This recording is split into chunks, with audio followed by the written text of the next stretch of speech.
والصلاة والسلام على من لا نبي من بعده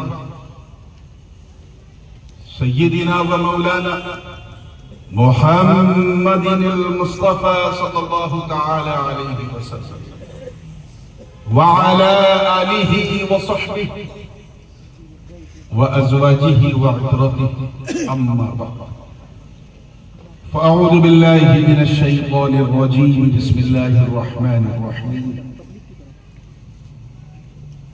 يا أيها الذين آمنوا اتقوا الله وكونوا مع الصادقين صدق الله العلي العظيم وبلغنا رسوله النبي الأمين الأمي الكريم ونحن على ذلك لمن الشاهدين والشاكرين والحمد لله رب العالمين.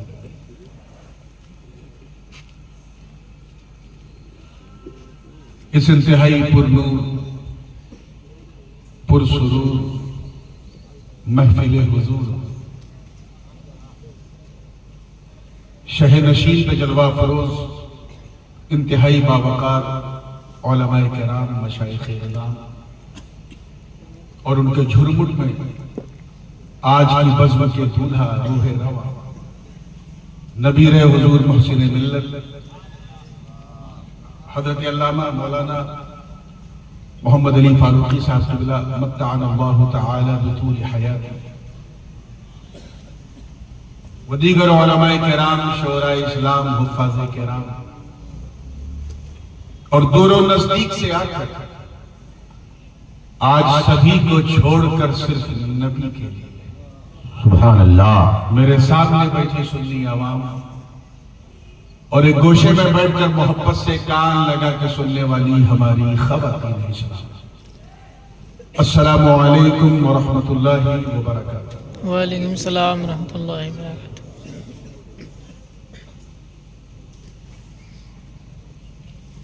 اللہ پاک کا کروڑہ شکر و احسان ہے بالخصوص اہل چھتیس گڑھ اہل رائے پور کی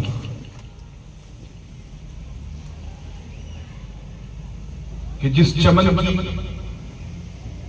آبیاری کے لیے جو بیج حضور محسن ملت نے یہاں بویا تھا آج وہ تناور درخت بن کر 100 سال مکمل کر رہا ہے.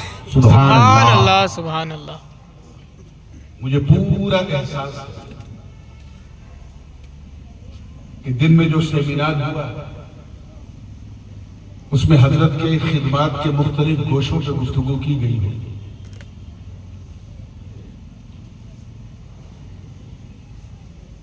مگر میں بھی اپنے معمولات سے مجبور ہوں اور قاری صاحب نے مجھے فرمائش بھی کی ہے قاری روشن صاحب جن کی وساطت سے میں حاضر ہوا کہ حضرت بات سے پہلے نعت ضرور پڑھیے گا.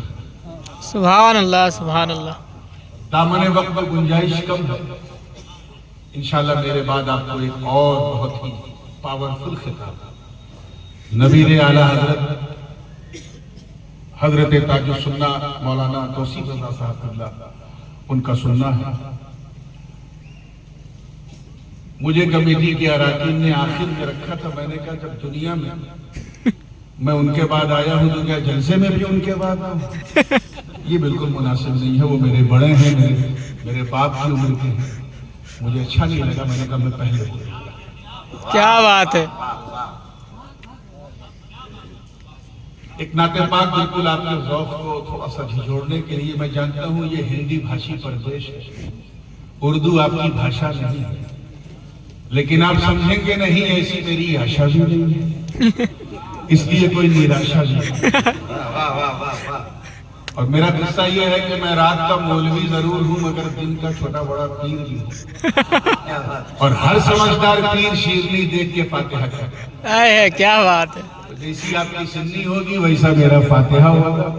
میں چاہتا ہوں کہ آج ایسا سنو رائے پور والوں کی سب کو پتہ چل جائے کہ یہاں سننے والوں کا جلسہ نہیں سننے والے. سبحان اللہ. اس سے پہلے کہ میں سناؤں گنگناؤں آئیے جھوم جھوم کر بارگاہ رسالت والے رسالت میں ہدیہ درود پیش کر لیں. پڑھیں اللہم صلی علی سیدنا محمد کما تحب وترضى بأن تصلي عليه صلاة وسلام عليك يا رسول اللہ صلی اللہ علیہ وسلم. مطلب میں کر رہا ہوں، دیکھیے گا. اچھا ہاں ماشاءاللہ، دیکھیے گا یہ نعت پاک میں نے ساؤتھ افریقہ میں لکھی تھی، اس لیے آپ کی توجہ چاہیے. آج سے 2 سال پہلے جب جنوبی افریقہ میں تھا، اپنے بیٹے کی دستاربندی کی تو اس وقت یہ کلام لکھا تھا، اور آج یہاں چھتیس گڑھ میں پہلی بار پڑھنے کا موقع مل رہا ہے. توجہ. بروز حشر جو ہوگا وہ بات باقی ہے.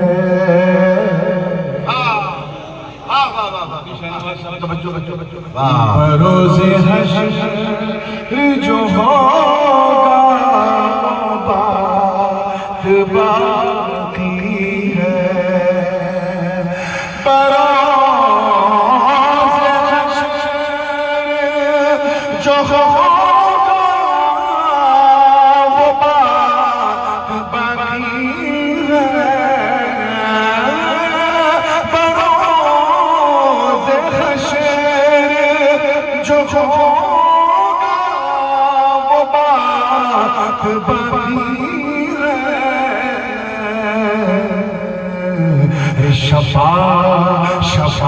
شفاعتوں کے لیے ان کی ذات باقی. سبحان اللہ سبحان اللہ سبحان اللہ سبحان اللہ سبحان اللہ سبحان اللہ. The oath of loyalty, وفاداری کی شپت. کہتے ہیں اب شیر پسند آ جائے تو دعا دیجیے گا کہ یہ صرف عہد وفا کی عبارت ہے نور. یہ صرف عہد وفا کی عبارت ہے.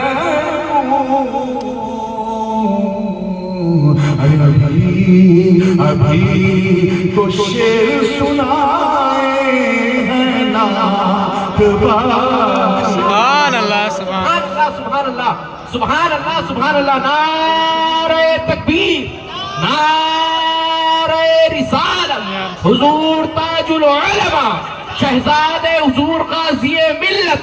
نعرہ تکبیر، نعرہ رسالت. سبحان اللہ سبحان اللہ سبحان اللہ.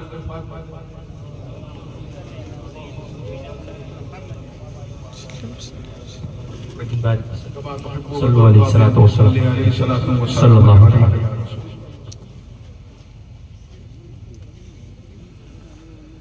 Without any further delay, because we already got delayed from our scheduled time.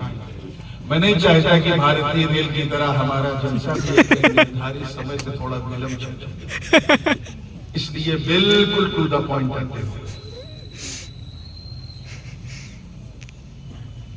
مدرسہ اصلاح المسلمین کا جلسہ ہے،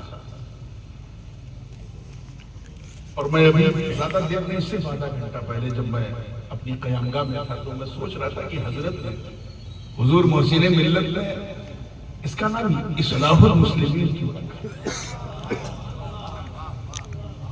لوگ قادریہ، چشتیہ، اشرفیہ، غوثیہ، نظامیہ یہ سب کرتے ہیں، اور یہ ٹرینڈ چل پڑا ہے، اچھی چیز ہے. لیکن حضرت نے ایسا کچھ نہیں کیا. انہوں نے مدرسے کا نام اصلاح المسلمین رکھا، مسلمانوں کی اصلاح کرنا. تو میں نے بھی سوچا کہ اس کا 100 سالہ جلسہ ہے. آج میں بھی اپنی روایتی تقریروں سے ذرا ہٹ کے اور ماحولیات سے تھوڑا سٹ ہے. اصلاح المسلمین ہی کو اپنے لیے سرمایہ بیان بنا، اور اس حوالے سے میں نے قرآن مقدس کی لیکن انتہائی مشہور و معروف آیت کریمہ کی تلاوت کا شرف حاصل کیا. اتنی مشہور کہ جب کسی اللہ والے کی یاد میں کسی سنی کا کوئی جلسہ ہوتا ہے تو کہیں نہ کہیں یہ آیت ضرور سنیں. نہ جانے کتنے چچا یہاں ایسے بیٹھے ہیں جو 55 سے لے کے 55 تک اس آیت کو سنتے آ رہا ہے، بے شک. اور میری دعا ہے کہ 55 سے لے کے قبرستان کے مدفن تک سنتے رہیں. پھر بھی میں ترجمہ کر دوں تاکہ ترجمانی بھی ہو جائے اور سمجھنے میں تھوڑی آسانی بھی ہو جائے. اور obviously جب آپ کو سمجھنے میں آسانی ہوگی تو لوگوں کو بہکانے میں بڑی پریشانی ہوگی. میں تھوڑا اور جی لگا کہ مسکرائیے، اس پہ کوئی جی ایس ٹی نہیں ہے. How much you can smile. اور ویسے بھی جب سنی مسکراتا ہے تو بدعقیدہ گھبراتا ہے. ان کو ان کا کام کرنے دیجیے، آپ مسکراتے رہیے. ہے کیا؟ وہ آپ کی مسکراہٹ ہی تو چھیننا چاہتے ہیں. مسکرا کے جب فریش ہوئے ہیں تو ترجمہ رب تعالیٰ کا ارشاد، اے ایمان والو ڈرو اللہ سے اور سچوں کے ساتھ، اور سچوں کے ساتھ. اگر آپ غور کریں اسی ایک آیت کریمہ میں تو آیت تو ایک ہی ہے لیکن عنوان دو الگ ہیں. ایک عنوان ہے اتقوا اللہ، اللہ سے ڈرو، اور دوسرا عنوان ہے سچوں کے ساتھ. اور دونوں کے درمیان واو عطف ہے جس کو اردو میں اور کہتے ہیں، اور یہی اور قابل غور ہے کیونکہ اور سے پہلے جو عنوان ہے وہ اور ہے، اور کے بعد جو عنوان ہے وہ کو اور ہے.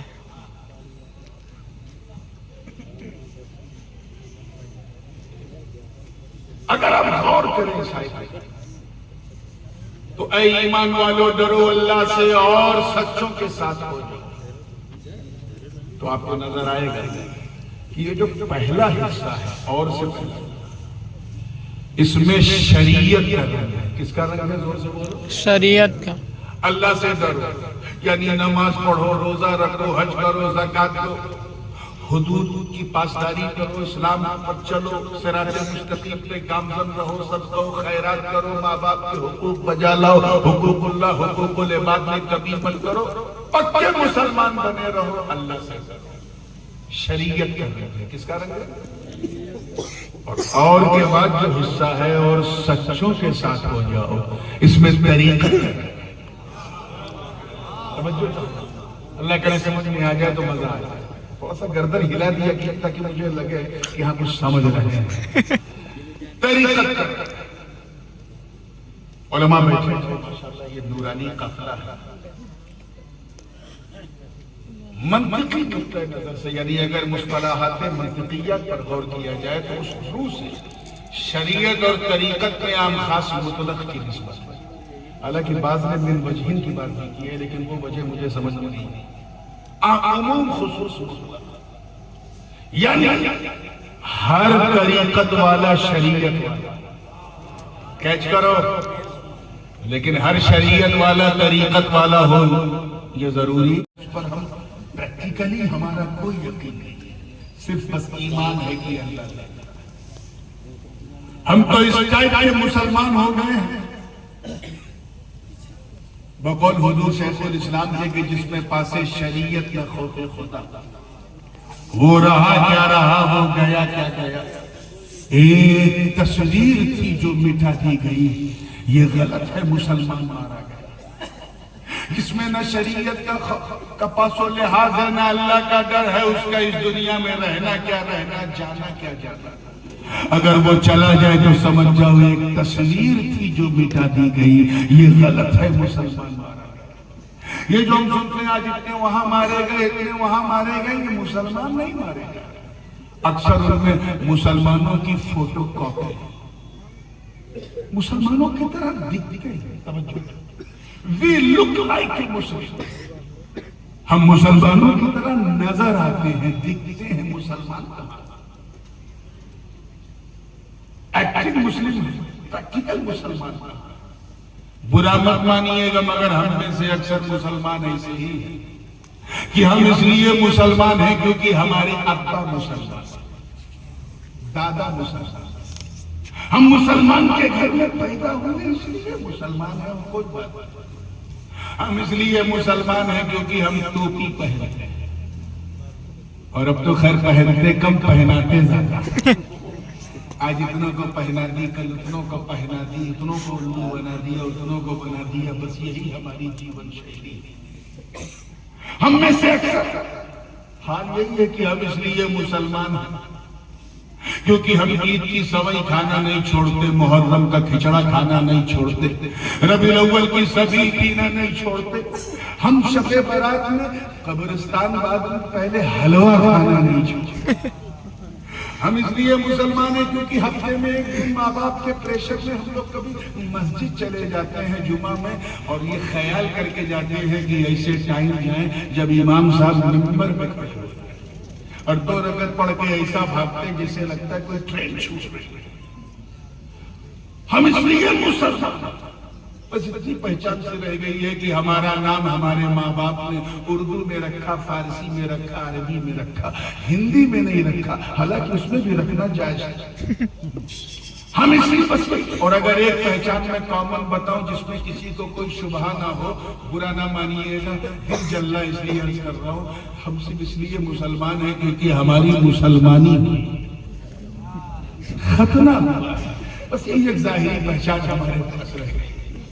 یاد رکھنا، توجہ کرنا، علماء کرام آپ سب، ہم وہ مسلمان نہیں جنہوں نے بدر و خیبر و خندق میں پرچم اسلام کو لہرا دیا، ہم وہ مسلمان نہیں جنہوں نے انطاکیہ کی کلیساؤں میں گھس کے اذان دے دی، ہم وہ مسلمان نہیں جن کے تصور سے قیصر و کسریٰ کے ایوان میں زلزلے آ جائیں، ہم وہ مسلمان نہیں ہیں جن کا چہرہ دیکھو تو خدا یاد آ جائے، ہم وہ مسلمان نہیں ہیں ارے جنہوں نے دریائے نیل کی روانی کو صرف ایک خط لکھا تو روانی کا مزاج بدل گیا، ہم وہ مسلمان نہیں ہیں جنہوں نے میدان بدر و حنین میں اپنے کافر رشتہ داروں کے خلاف تلوار اٹھا کر یہ پیغام دے دیا کہ اے لوگوں، رشتہ داری اور ہے، مصطفیٰ کی وفاداری اور ہے۔ سبحان اللہ، سبحان اللہ، نعرہ تکبیر، نعرہ رسالت، نعرہ حیدری، حضور تاج العلماء کے خون سے رنگے۔ بہت کم لوگ یہ بات جانتے ہیں کہ جس گرو کے مارگ درشن میں وہ گورنری تک پہنچا، اسی گرو کو اس نے سائیڈ میں بٹھا دیا اور خود ان کی کرسی پہ بیٹھ گیا۔ گرو کے زمانے میں جو چاندی کا سکہ چلتا تھا، درہم، دینار، سونے کا، اس کو گلا کر کے ڈی مونیٹائز کر کے نوٹ بندی کر کے اپنے نام کا سکہ اس نے چلایا۔ حجاج بن یوسف، کون زور سے بولو؟ حجاج بن یوسف بصرہ کا گورنر تھا، آج سے لگ بھگ 1400 سال پہلے۔ اتنا ظالم تھا کہ اس زمانے میں جو سب سے بڑا میڈیا تنتر ہوتا تھا مسلمانوں کا، وہ جمعہ آج بھی ہے الحمدللہ۔ اسی لیے تو جمعہ کو بہت سے لوگ خوش ہوتے ہیں، بہت سے لوگ گھبراتے ہیں۔ جمعہ میں اس نے سسٹم کیا رکھا تھا کہ ہر جگہ اپنے جاسوسوں کو لگا رکھا اور سارے مسجد کے اماموں کو پابند کر دیا تھا کہ میرا خطبہ پڑھو۔ یعنی پورے میڈیا تنتر کو اس نے خرید کے اپنی گود میں بٹھا لیا۔ کون؟ حجاج بن یوسف۔ اور اگر کوئی اس کے خلاف کچھ بول بھی دے تو حکومت کی ایجنسیز اس کے خلاف لگا دیتا تھا، اور نوبت یہاں تک آ جاتی تھی کہ انہیں ڈیٹینشن سینٹر میں ڈیٹین کر دیا جاتا تھا۔ میں حجاج بن یوسف کی بات کر رہا ہوں، آپ کا دماغ ادھر ادھر تو نہیں جا رہا ہے۔ حجاج بن یوسف بڑا ظالم تھا، واہ واہ، کیا بات ہے، اتنا ظالم اور سفاک تھا۔ ایک بات یہ بھی ذہن میں رکھیے، ظالم لوگ صرف برا کام نہیں کرتے، کچھ اچھا بھی کرتے ہیں۔ حجاج نے کیا ایک کام یہ کیا کہ اس نے قرآن پاک پر زبر زیر اعراب و نقطے کہ جیم میں 1 نقطہ، خا میں 1 نقطہ، چے میں 3 نقطہ، یہ سب جو ہے نا، با میں 1 نقطہ، تا میں 2 نقطہ، خا میں 3 نقطہ، یہ سب جو لگا دیے، اس سے انڈیا پاکستان والوں کے لیے بڑی آسانی ہو گئی قرآن پڑھنے میں۔ ایک تو یہ کام کیا، اور دوسرا اپنے بھانجے محمد بن قاسم کو ہند کے لیے سندھ بھیج دیا۔ کچھ اچھے کام کرتے ہیں لیکن وہ اتنا ظالم اور سفاک تھا، علماء کا بھی احترام نہیں کرتا تھا، اگر اس کے خلاف کوئی بولتا تھا داڑھی کھنچوا لیتا تھا۔ ایک دن ایک مرید حضرت خواجہ حسن بصری کی بارگاہ میں، توجہ چاہیے، اسی زمانے میں حضرت خواجہ حسن بصری کی ولایت کا سورج چمک رہا تھا، آپ بالواسطہ ڈائریکٹ حضرت مولا علی کے مرید و خلیفہ آیا گا حضور، یہ اللہ تعالیٰ اس حجاج بن یوسف جیسے کرو شاشک ظالم انسان کو کرسی سے اتار کر نہیں دیتا، پوری راجنیتی اس کی جو ہے وہ ہتھیاؤں پر ہے، خون پر ہے، اسے ہٹا کر نہیں دیتے۔ اتنا کہا تھا کہ حضرت خواجہ حسن بصری کا چہرے پہ جلال اور جمال کا ایک مشترکہ رنگ ہے، اور اسی پر جلال لہجے میں فرماتے، توجہ چاہتا ہوں جملہ ظاہر ہے، فرماتے سن ما جاء الحجاج الا بذنوبنا، کہ حجاج بن یوسف صرف ہمارے گناہوں کی وجہ سے آیا۔ کس وجہ سے آیا ہے؟ ہمارے گناہ، صرف ہمارے گناہوں، یعنی ہم نے جو اتنے گناہ کیے ہیں اللہ نے اس کی پاداش میں، کیونکہ اس کا وعدہ ہے ظہر الفساد فی البر والبحر بما کسبت ایدی الناس لیذیقہم بعض الذی عملوا لعلہم یرجعون۔ یہ جو فتنہ و فساد ہم نے برپا کیے، اللہ تعالیٰ نے اس کی وجہ سے ہم پر ایسے ایسے شیاطین کو مسلط کیا۔ اے رائے پور کے غیرت دار مسلمانوں، مجھے بتاؤ کہ آج سے لگ بھگ پونے 14 یا 1400 سال پہلے جو بھی مٹھی بھر گنہگار تھے، ان کو دیکھ کر خواجہ حسن بصری نے کہا کہ ہمارے گناہوں کی وجہ سے اللہ نے حجاج کو ہمارے سر پر مسلط کیا ہے۔ ذرا مجھے بتاؤ آج کے گنہگاروں کو دیکھتے تو کیا کہتے ہیں؟ یہ رات دن شراب کباب اور شباب کے پیچھے جاتی اس نسل کو دیکھتے تو کیا کہتے ہیں؟ اپنے ماں باپ کی آنکھوں میں آنکھیں ڈال کے ان کی توہین کرنے والی اس جوان نسل کو دیکھتے تو کیا کہتے ہیں؟